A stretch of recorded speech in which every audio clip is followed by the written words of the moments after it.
Assalamu alaikum. Урматтуу келечектеги архитектор жана дизайнер коллегалар. Сиздерге бүгүн архикад программасын үйрөтүүнү баштамакчымын.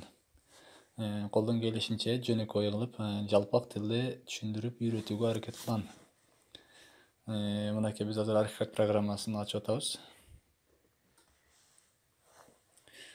Мен мына азыр архикад 19-версиясында иштейм.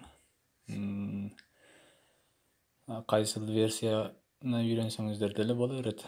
Себеби бардыгынын ичи дээрлик 90%га окшош.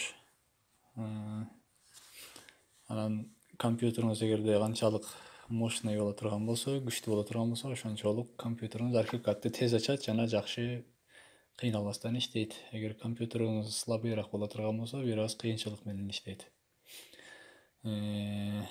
Мына азыр архикад 19да иштеп атам. Анан башка версияда иштей тургандар же башка версияны установка кылып алгандар кандай болот бул деп жүрбөсүн. Ичтери дээрлик 90%га окшош. Ошочого үйрөнсөк боло берет. Кайсы версияда болсоңуздар деле.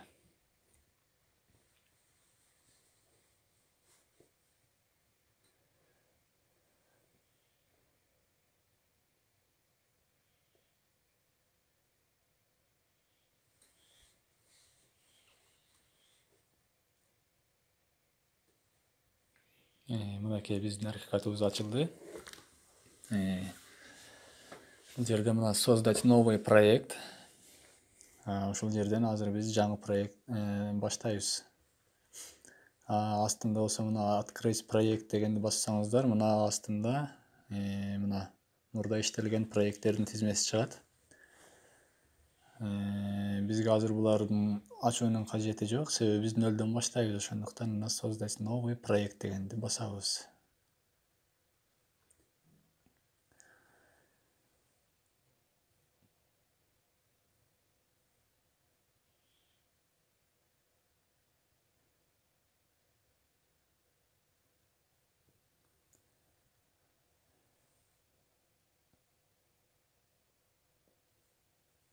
Мынакей биздин архикад программабыз ачылды. Эми бир четинен үстүртөн кыскача кылып тааныштырып өтөйүн го. Мынакей мына бул жерде биздин панель инструментов. Биздин ошол проект сызганда колдонулуучу инструменттер. Өйдө жагында дагы биздин ошол проект сызганга бизге чоң жардам бере турган инструменттер десек болот. Бул тарапта проекттин биринчи этажы, экинчи этаж, үчүнчү этажына этап менен өтүп кете берүүчү кандай десем эшиктер десек болот. Мынакей азыр чекенен баштайлы. Мына бул указатель мышь биздин, экинчиси бегущая рамка. Муну кийинчерээк токтолуп өтөбүз. Азыр түшүнүш кыйын болот. Мына бул стена. Бул жерден биз дубалдарды сызабыз. Азыр мисал катары мындай эле жөнөкөй эле нерсени сызып коелу. Мына стенабыз даяр. Азыр эч кандай размерлерин иштебедик, жөн гана стенаны иштеп койдук. Мисал катары мына бул эшик, мынакей андай кылып ачсаңыздар, планировкада дагы, 3D'да дагы экөө чогуу бир эшик даяр болду уже. Мына бул айнек. Мынакей. Мына окна. Мынакей мындай бир башка басканда эле бардыгы даяр болот. Мына 3D'де көрсөңүздөр болот. Кийинкибиз колонна. Колонналарды дагы үстүртөн эле мындай эле коюп көрсөтөлү. Мына мисалы койдук. Эми муну мына 3D форматта көрөлү. Кандай көрүнөт. Мынакей. Даяр. Азырча размери жок. Мына бул балка. Же болбосо ригелдерди иштейбиз. Мынакей. Мындай тартканда эле уже мына даяр. Азырча размерсиз. Мына бул перекрытие. Перекрытие дегенде жердин плоскостун, этаждардын перекрытияларын же покрытияларын жасаганга болот. Мынакей биз азыр плоскосту гана жасап койдук. Мына зданиябыз калкып турат эле, азыр мына жерге отурду. Кийинкибиз лестница. Лестницаны азыр биз жасап отурбайбыз. Ошол турган жеринде эле азыр даярын биз коюп көрсөтүп кое берели. Мынакей. Мына мындайраак жылдырып, мына 3D'синен көрөлү. Мына даяр лестница. Ар бирин нөлдөн жасап чыгуунун кажети жок. Размерлерин гана көрсөтөбүз кийинки урокторубузда. Мына бул крыша. Мына крыша плоский крыша, а мына бул сложная крыша. Биз азыр мына сложный крышадан кичине бир элемент көрсөтүп коелу. Мына үстүртөн гана. Мынакей. Мына крышабыз даяр. Мынакей, конвертный крыша.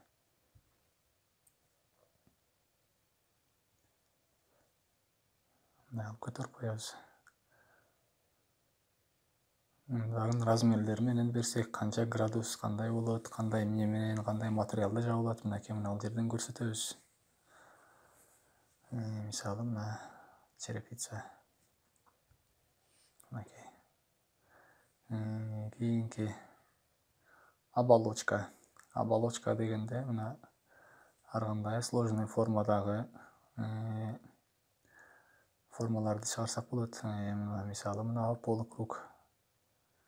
Ошого окшогон ар кандай формаларды чыгарганга болот. Кийинкибиз навесная, жок. Кийинкибиз световой люк. Световой люк мынакей. Крышанын үстүндөгү коюлуучу айнек. Үстүртөн гана көрсөтөбүз. Кийинкиси мына навесная стена. Бул жерде ошол навесная стена дегенде мынакей. Азыр мындай эле көрсөтүп турайлы. Мындай болгон жеңил конструкциядагы дубалдар жасаганга болот, же болбосо витраждарды жасаганга дагы болот. Кийинки мына морф. Морфто ар кандай сложный формадагы нерселерди оңой чыгарганга болот. Мынакей мисалы азыр 2D форматта, мына азыр көтөрөбүз.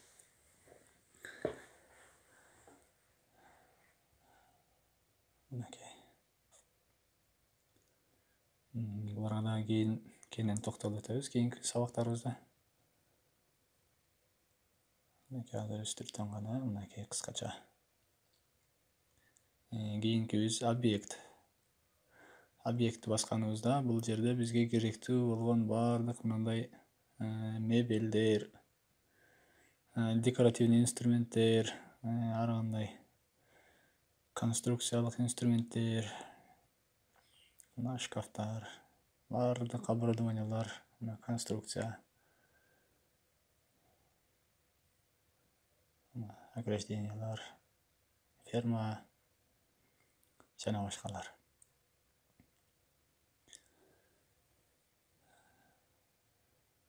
Мынакей биздин стульчик азыр койдук. Кийинкибиз мына зона.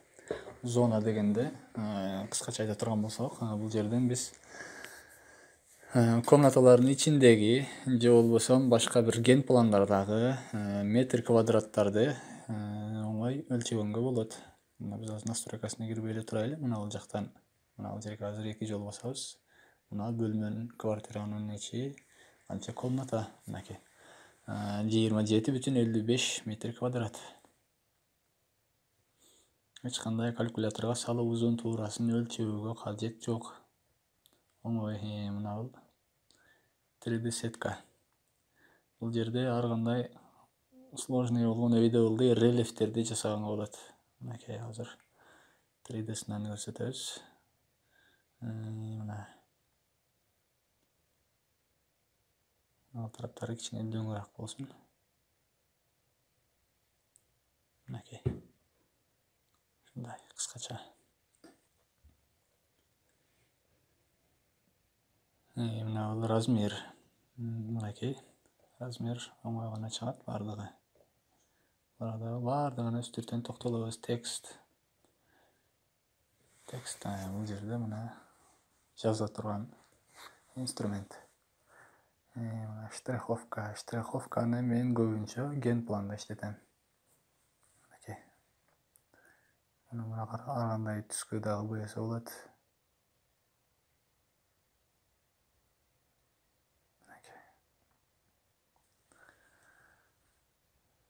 Кийинкибиз линия.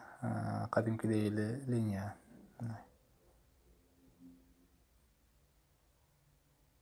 Кийинкисине круг, кийин мына полулиния.